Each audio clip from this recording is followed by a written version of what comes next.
अस्सलाम वालेकुम। डॉक्टर शाफिया मुदस्सिर है। I am a consultant dermatologist in aesthetic physician. अब जब मेरे पास क्लिनिक में आप आते हैं तो मोस्ट ऑफ द लेडीज़ जो कि एस्थेटिक कंसल्टेशन के लिए आती हैं तो वो कहती डॉक्टर शाफिया हमारा फेस ठीक कर दें। तो मैं उनसे पूछती हूँ कि आपके फेस में क्या चीज़ ठीक कर दें, आपको क्या लगता है कि हमें कहाँ पर इशू है। तो उस वक्त आपको समझ नहीं आता, आप बस फेस मिरर देखते हैं और आप कहते हैं कि नहीं बस हमारा फेस ओवरऑल ठीक कर दें। तो देखिए फेस में आती हैं बहुत सारी चीज़ें, तो आज हम इस पे बात करने जा रहे हैं कि हमने कैसे डिसाइड करना है कि हमें फेस का कौन सा पार्ट ट्रीट करना है या कौन सा पार्ट पहले ट्रीट करना है, ताकि आपकी जो लुक्स हैं वो आपकी किस तरीके से बेहतर हो सकती हैं। मेरी जो ट्रीटमेंट का मोटो होता है अपने क्लिनिक में, मैं काम करती हूँ कि आपकी लुक्स पे और आपकी एज की रिडक्शन पे। तो आपकी एज किस तरह से रिड्यूस की जाए। फॉर एग्ज़ाम्पल अगर एक फेस के ऊपर लाइट सा मिलाजमा है, कुछ पैच बने हुए हैं, पोर्स ओपन है, लेकिन साथ में सैगिंग भी है या साथ में नेज़ोलेबियल फोल्ड है, तो फिर मैं ये डिसाइड करती हूँ कि पहले क्या ट्रीट करना है। तो पहले ट्रीट वो करेंगे जो चीज़ें ज़्यादा ऑब्वियस हैं। अब सैगिंग भी हैं, डार्क सर्कल्स भी हैं, डार्क सर्कल की वजह से आपकी एज बहुत ज़्यादा लग रही है और आप बहुत थके हुए लगते हैं, तो मेरी कोशिश होगी कि पहले मैं आपकी आइज़ को ट्रीट कर लूँ। तो आज हम इस पे बात करते हैं कि हमने किस तरीके से डिसाइड करना है और आपने अपने घर पे रहते हुए मेरे पास आने से पहले ये चीज़ कैसे सोचती हैं कि मेरे चेहरे पर पहले चीज़ क्या ट्रीट होनी चाहिए। तो देखिए हमारे फेस के 3 पार्ट्स हैं ना, हम अपर फेस, मिडिल फेस और लोअर फेस।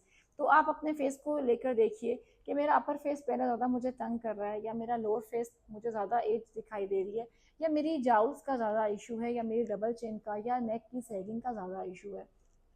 तो जब हम अपर फेस की बात करते हैं तो अपर फेस में चूँकि हड्डी पास होती है, बोन होती है, वहाँ पर हमारा फैट बहुत कम होता है, तो अपर फेस हमारा सैग नहीं करता बल्कि रिंकल्ड करता है। अब वो जो रिंकल्स हैं उसको तो हम रिड्यूस कर सकते हैं। आप सब जानते हैं कि रिंकल्स को रिडक्शन करने के लिए फोरहेड के लिए हम आपको बोटॉक्स का ज़्यादातर यूज़ करते हैं और साथ हम कुछ फिलर्स और एनर्जी बेस्ड डिवाइसेस भी यूज़ करते हैं। लेकिन अगर आप खुद से सोचें कि आपके फेस पे सैगिंग है और हम आपका फोरहेड फ्रीज करके उसको आयरन कर दें, तो क्या आपका फेस की लुक अच्छी आएगी? बिल्कुल भी नहीं। तो फिर आपका फेस डिसप्रोपोर्शनेट हो जाएगा। डिसप्रोपोर्शनेट का मतलब है कि आपका अपर फेस तो यंग लग रहा होगा और आपका जो लोअर फेस है वो एजेड लग रहा होगा, जिसकी वजह से आप ज़्यादा थके हुए महसूस होंगे। तो हमने आपको ज़्यादा थकी हुई लुक नहीं देनी, बल्कि हमने आपको फ्रेश से फ्रेश लुक देनी है with every session, with every treatment. तो फिर हम ये डिसाइड करेंगे कि अभी लोअर फेस में आकर आपका जो मिडिल पार्ट है वो सैग कर रहा है, ज़्यादा नेज़ोलेबियल फोल्ड्स आ रहे हैं या आपके जाउल्स का मसला आ रहा है। तो जाउल्स जो हैं वो हमारे फेस का बहुत ही इंपॉर्टेंट पार्ट है और जाउल्स की ट्रीटमेंट अगर हम कर दें तो फिर आपका मिडिल फेस भी ऑटोमेटिकली बेहतर लगना शुरू हो जाता है। तो जाउल्स के लिए अगर हम जाउल्स के सैगिंग की बात करें तो फिर हमने ये देखना है कि इसका एक्सटेंट कितना है, क्या ये हमारा किस ट्रीटमेंट के साथ ये अपर हो लिफ्ट हो सकता है हमारा लोअर फेस।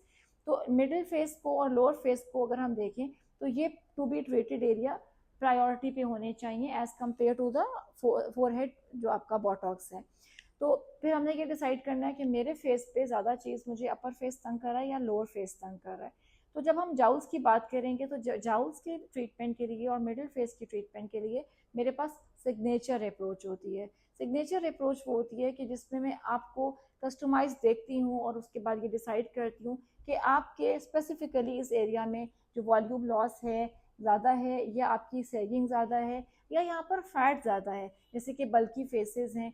तो बल्की फेसेस में अच्छा एक बड़ा मज़े का क्वेश्चन होता है कि फेस बल्की है और मैं आपको फिलर एडवाइस करती हूँ, तो आप कहती हैं डॉक्टर शाफिया फिलर तो फिलिंग के लिए होते हैं, तो आप हमारे बल्की फेस को फिलर के साथ दोबारा पतला कैसे करेंगी। तो यही तो सिग्नेचर अप्रोच है कि जिसमें हम यूज़ भी करते हैं फिलर्स और आपके बल्की फेस को पतला भी कर देते हैं और लिफ्टेड भी कर देते हैं।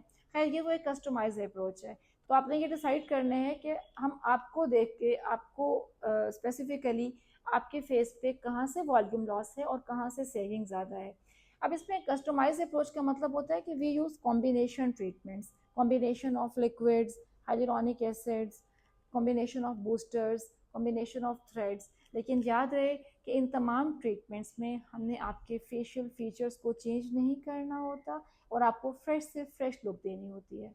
तो मेरी ट्रीटमेंट का मकसद ये है और मेरा आपको समझाने का मकसद ये है कि ऐसा बिल्कुल भी नहीं करना कि हम आपके फोरहेड को तो आपकी एज से 15 से 20 साल छोटा कर दें और जो आपका लोअर फेस है उसको हम सिर्फ 2-3 साल या 5 साल छोटा करें। तो ये हमने एज का जो फ़र्क है ये नहीं आना चाहिए। आपका पूरा फेस एक ही एज में रिड्यूस होना चाहिए ताकि आपका फेस पे नेचुरल लुक आए।